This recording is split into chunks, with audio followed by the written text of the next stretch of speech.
I don't know when I started saying pain in the dick, but it's kind of funny. Because I don't have one, except people accuse me of having one, which I find really a weird insult, because...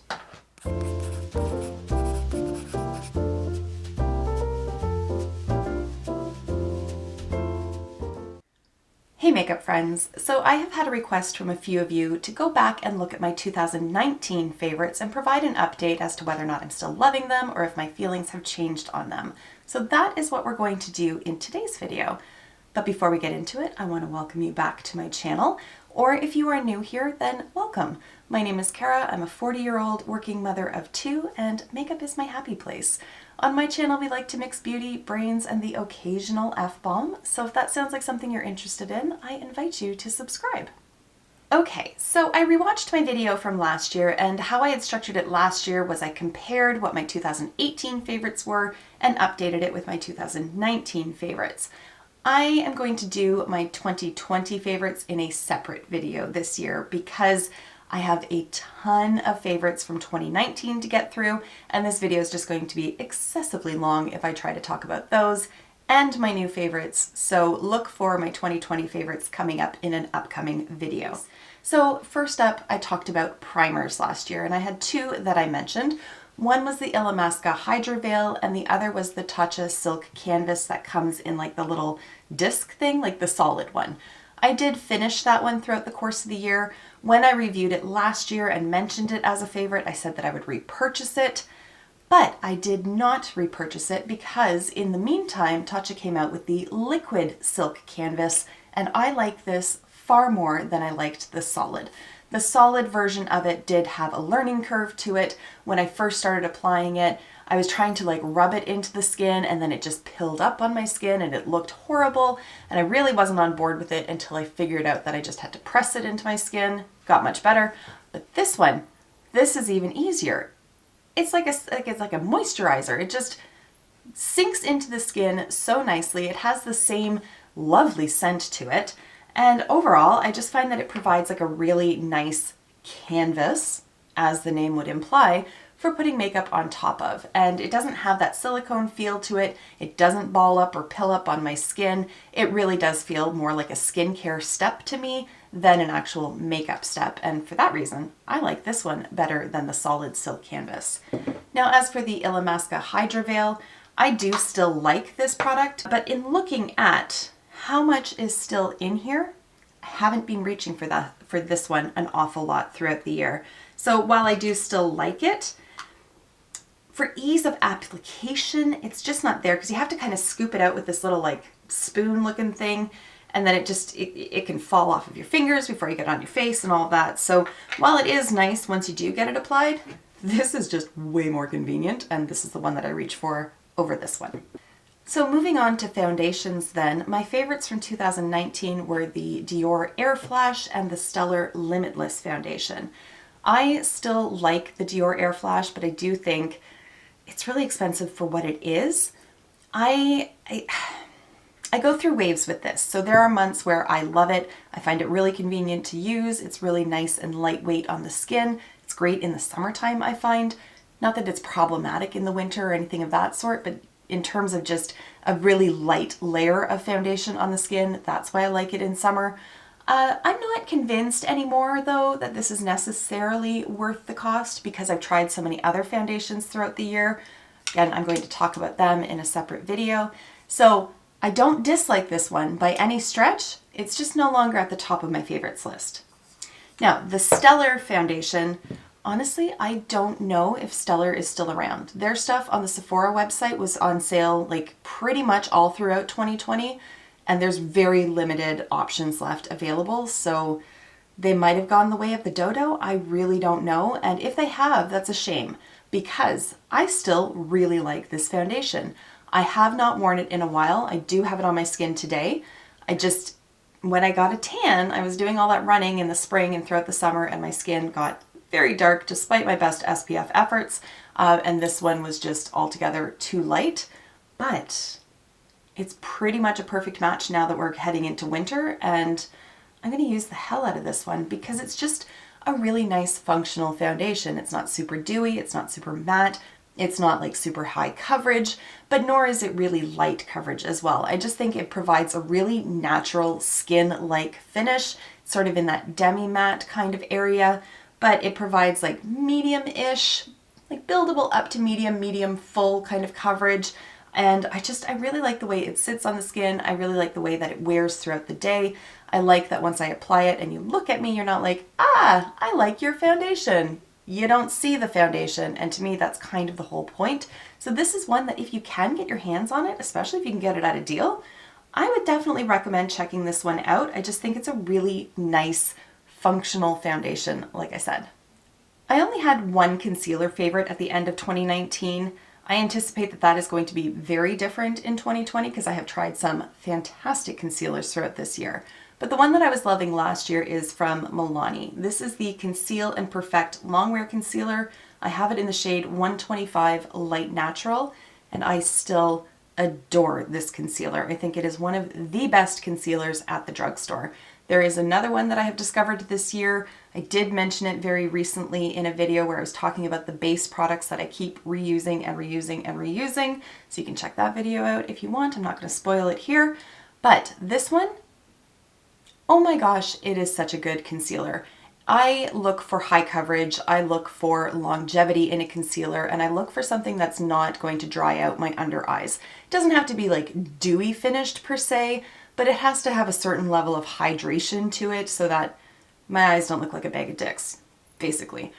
So this one checks all of those boxes. So it provides a great amount of coverage. I am wearing it right now. I am prone to having really dark circles. It's just the genetic makeup of my face. Yay me. But this one does provide a good amount of coverage without being cakey and heavy. I find that it looks really nice by the end of the day as well. It does wear throughout the day, as I find pretty much any concealer does, but it's not like disappeared into the ethos, which I've also found a lot of concealers do. They look great when you first apply them, and like 4 hours later, you're like, where did it go? Like, literally, where did it go? It's not on my face.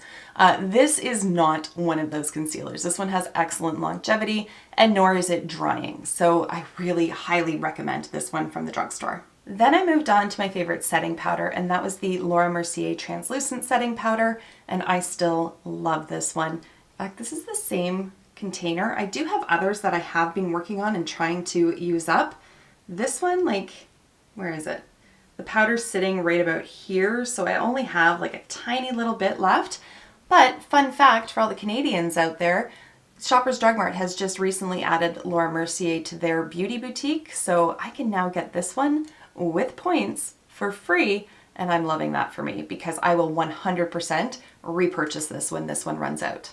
Moving on to the rest of the face, I had two contour products that I talked about at the end of 2019. One of them is from Charlotte Tilbury, and this is the Contour Wand, and the other is from Smashbox, and it's the Cali Contour Kit.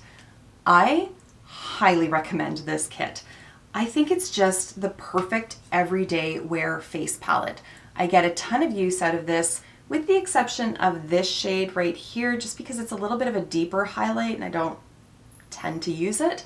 But the contour shade in here is absolutely perfect for my skin tone. It's very neutral, so it's not ashy, but nor does it have any sort of orange or warm undertone to it. It's just a perfect contour shade for me. Now, the Contour Wand from Charlotte Tilbury is a product that I still really do enjoy, but if I had to only choose one of these two, I would go for the face kit over the wand. Not only are you getting additional products in this one, but just ease of application with the powder. I just find it's more convenient than this one. But that's not to say that this is a bad product and that I dislike it. It's just, if I had to replace one of them, I would replace the face palette over this one. It comes out very dark and it looks very alarming. However, it blends out really nicely. I do have it on the hollows of my cheeks today, under the jawline and a little bit up on the temples. It blends out really nicely. I think it has a little bit more warmth to it overall than the contour shade in the face kit, but I really do like this one. If I was going to pick one of her wand products, it would be one of the highlighting wands over the contour one. That's just personal preference, but there are my 2 cents for you. For bronzer and blush, I did choose only one at the end of 2019. So the bronzer that I had as my favorite was from Fenty Beauty. This is the Sunstalker bronzer in Sun. It's the lightest shade that they offer. I still really like this. I just tend to use the deeper shade of it now. I can't remember what it's called. I just have a mini of it, but it's Shady Biz. Again, I got a lot of sun exposure this summer, which isn't necessarily a bad thing. It's just, even though I wore sunscreen, I did get a tan. I always tan very easily. It's just something to do with my skin. But this one just works better on me. Again, that's Shady Biz. But I really like that these are nice matte bronzers, but they don't look flat on the skin, and the undertones are really nice. But shade aside, I just really like the formula of these powders. I find that they apply really nicely and they blend out really well on the skin as well. And you're able to get sort of a flawless blend to it where you don't see like strips of bronzer. It's like, oh, that's where you applied your makeup. No, it can blend out really nicely and just fade into the rest of your face. And for that, I really appreciate it. And I just think they're a beautiful, beautiful product. The blush that I was in love with at the end of last year comes from Patrick Ta. This is one of the monochrome Moment Velvet blushes in the shade She's Passionate. It's just a really pretty corally kind of shade without being too orange about it. Now at the end of last year I was saying I really like this because it's subtle but buildable. My feelings on it have kind of changed over time. I am wearing it today. I think you can build it up, but I had to put a really heavy application on in order to get even what I consider to be a rather minimal look at this point. What I like more from him are the little duos. So these ones came out in 2020.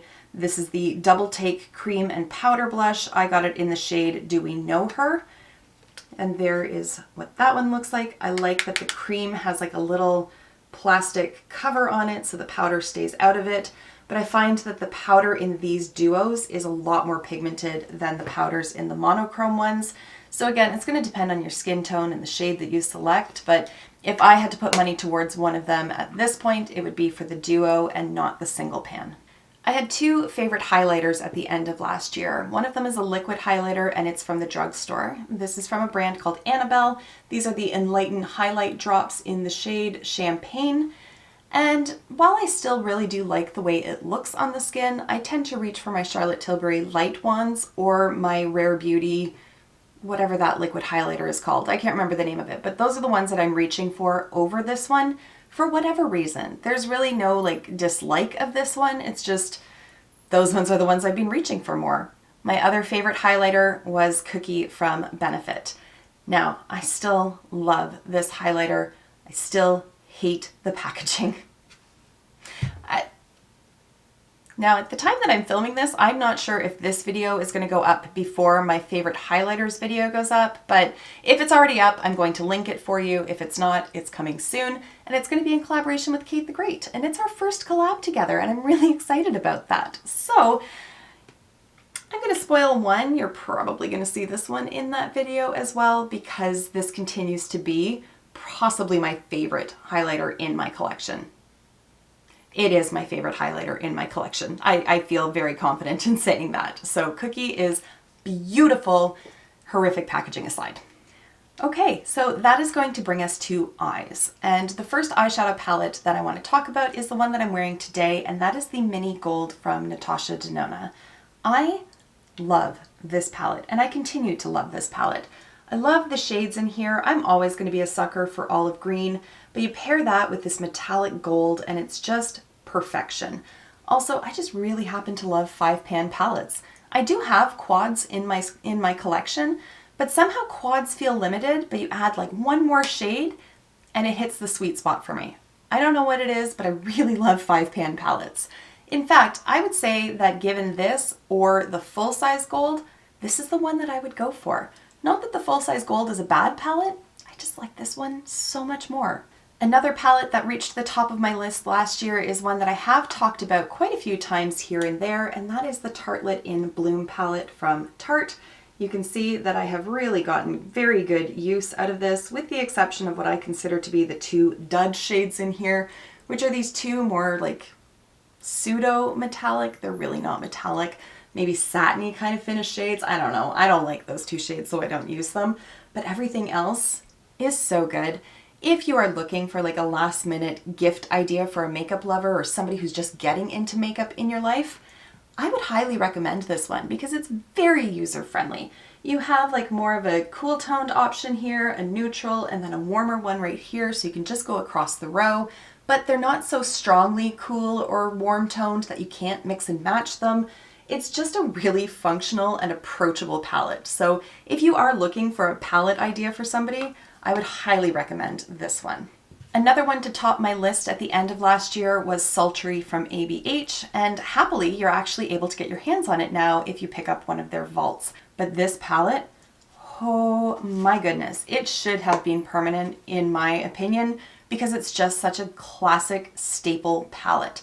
You can really play it up and go ultra dramatic with it, but you can also get really nice soft glam / everyday looks out of it. The inclusion of this pink, I think, really helps you to manipulate the undertones so that you can warm this palette up a bit more. And overall, I just think it's absolutely stunning. It has fantastic quality. The mattes blend out beautifully. The metallics are absolutely gorgeous on the eyes. I have raved about this palette, and for good reason. It is stunning. Now, unfortunately, the other two palettes that topped my list, you cannot get your hands on. And as far as I've been able to determine, coming from the brand itself, they do not plan to bring this back at any point. And those are the palettes, gotta put them this way, from Melt. This was part of their Amor Eterno collection. And you have the Morte palette over here and Vita over here. But like, even without looking inside, look at that packaging. This collection was off the charts. The amount of attention to detail that they put in all the packaging, in the shade names, everything. This collection was bananas. It was so good. So there is the Vita palette. You can see, I mean, it's colorful, but there's still some really good earthy tones in there, so you can really ground any look that you make. Most of the shades in here are matte. You do have a metallic here and over here, but it's such a pretty color story. And yet somehow this one kind of pales in comparison to Morte. I think Morte was like the crown jewel of this collection. And I guess there's a reason that people sell it for hundreds of dollars on Poshmark. I think that's really crappy behavior, to be honest, but it is so beautiful. I truly wish that they would bring this one back. I did DM Melt on Instagram and they confirmed to me that they do not plan on ever bringing it back. But brands have been known to say that before and then they do it. So, I mean, fingers are crossed. Please don't spend $400 on Poshmark for this palette though. As beautiful as it is, that just perpetuates the problem. If anybody's scalping makeup like that, just ignore them. No palette is worth spending like 7 times what the actual retail value is. That's just additional opinion for you. But at any rate, I do wish that you could get your hands on these because they are incredible palettes. Okay, so then eyeliners. I talked about 2 last year. Well, I talked about 3. So in the liquid category, I had the ABH liquid liner and then the Clinique Pretty Easy, and I still stand by either of these. If I had to pick one over the other, I would go ABH. It's the best liquid liner on the market. You can fight me on that one. I'm prepared to die on that hill. I adore this liquid liner. It is like a felt tip, but it's never splayed. I have used the hell out of this liner and it's still going strong. It is black as night and it dries completely matte, and it dries really quickly, but not so quickly that it's difficult to apply. It doesn't get sticky and drag across the lid or anything of that sort. You can get a lot of good precision out of it, and it lasts and holds up really well throughout the day. I don't find that it smudges or flakes off, anything like that. The Pretty Easy liner is just as the name suggests. It's pretty easy to work with. Again, a nice matte black. This one is drying out on me, and I can see that the brush tip has splayed a little bit. Frankly, I'm inclined to blame one of my children for that, to be honest, because they come in here and they play with stuff and they're not always super gentle in how they put it away, which is why I've now installed a lock on the door, because this shit's expensive. But I do have it in brown as well. I have repurchased the brown one 2, possibly 3 times. I would put the money towards this one over the Pretty Easy, but they're both great options. The mascaras that topped my list in 2019, I have subsequently gone and bought the full size of. So one of them is from Stila. This is the Huge Lash Extreme. What is it called? Huge Extreme Lash. The fact that it has lash in the name of it throws me off because like it's mascara. It should be self-evident. Anyways, it's the Huge Extreme Lash Mascara. And then the other one is from Lancome, and this is the Monsieur Big. And I'll just show you the wands on them just so you can take a look. So this is the Monsieur Big, and it is like those bristle type wands. There's nothing weird or wonky going on with the wand. It's not curved. It's not like just a weird shape. Sometimes some of the mascara wands from Lancome, I'm like, what's going on here? Anyways, the other one from Stila, it looks very, very similar. Again, bristle wand and nothing weird or wonky or gimmicky going on with it. It's just, it is what it is. I think they're both fantastic. I really like both of these. I still continue to really like both of these. And I think, honestly, looking at the mascaras that I have, I fully expect that these two are going to top the chart again this year. Before we move on to lips, I forgot to talk about pencil liners. Oops. So last year, my favorites were the Urban Decay 24/7 Glide On Eye Pencils. I think you can find basically any shade that you're looking for from Urban Decay. I think they're really great liners. I don't think, in looking at my little liner bucket there, they might rank top 3 this year, but I think like in 3rd place.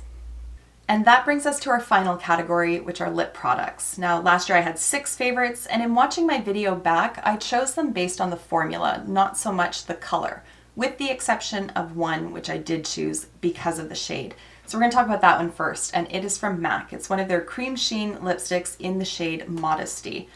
And I continue to think that this is basically the perfect nude shade for me.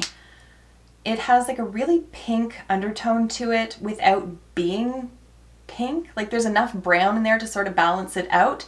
It's one of these shades that regardless of what eye look I'm wearing, I find that it just is very flattering and complimentary. I think it's a beautiful lipstick, and I love the cream sheen formula as well.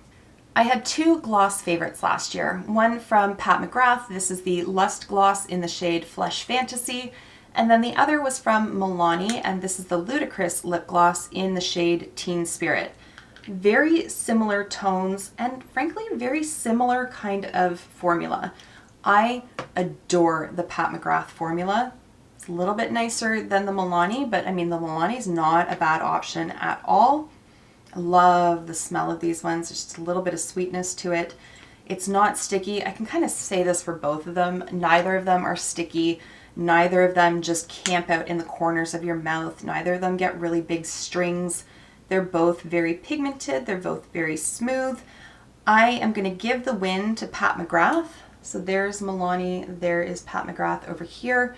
Just because it's just a little bit thinner than the Milani formula, but they're still both great options. I think there's another one that edged ahead of this one in terms of drugstore options, but again, I'm going to talk about that in my 2020 favorites. There were 2 bullet lipsticks that I loved the formula of. One of them is the Matte Revolution lipstick from Charlotte Tilbury, and the other comes from Lisa Eldridge.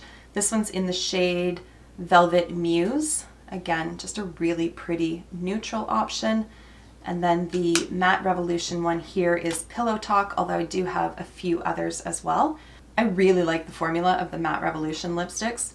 They are most definitely matte on the lips, and yet they're not drying, they're not uncomfortable, they don't dry out and look flaky on the lips or anything like that. They're just a really nice formula to wear, but also so is the Lisa Eldridge.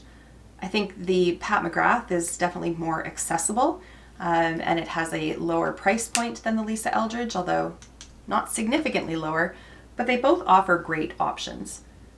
So this one here is Lisa Eldridge, and this one is Charlotte Tilbury. My goodness, I'm gapping with all these names. And then lastly is my liquid lipstick that I'm currently wearing here. It really shouldn't come as any surprise that this was a favorite for me last year and that it continues to be a favorite for me. And it's from Chanel. This is one of their Ultra Tenue double-ended liquid lipsticks. So on the one side you have the actual lip pigment, like the color outside of it, and then on the other is a clear gloss with a little brush applicator. So you just apply the liquid lipstick portion, wait for it to dry down a bit. It gets really sticky and you question your life choices, but then you put the gloss on top and everything is roses again. And it lasts a very, very long time. You can touch up the gloss throughout if you need to, but the gloss cuts all of that stickiness away. There is nothing left. It just feels like I'm wearing a gloss at this point, and yet I haven't had to touch up while I'm filming, and it's still like sitting where I want it to sit. It doesn't feather, it doesn't smudge around. It's completely transfer proof. Like these, they're pricey little babies, but they are really worth the investment because they just last so well and they don't get drying on the lips at all. All right, so that is the rundown of what my 2019 favorites were and what my feelings are on them now. I'm really pleased that I really haven't changed my mind that much on a lot of these products because it shows that they're standing the test of time and they're not just sort of a flash in the pan. I'm definitely excited to cull through my collection and pull my 2020 favorites though, because I know I have tried some fantastic products this year that have edged ahead of some of these older favorites, but for the most part, these ones are still holding up really well, and I'm pleased about that. All right, so I feel like I have been talking forever, so I am just gonna wrap this up with very minimal fanfare. I'm gonna thank you for taking the time to watch, and I will see you in my next video. Until then, just be a decent human being. Bye for now.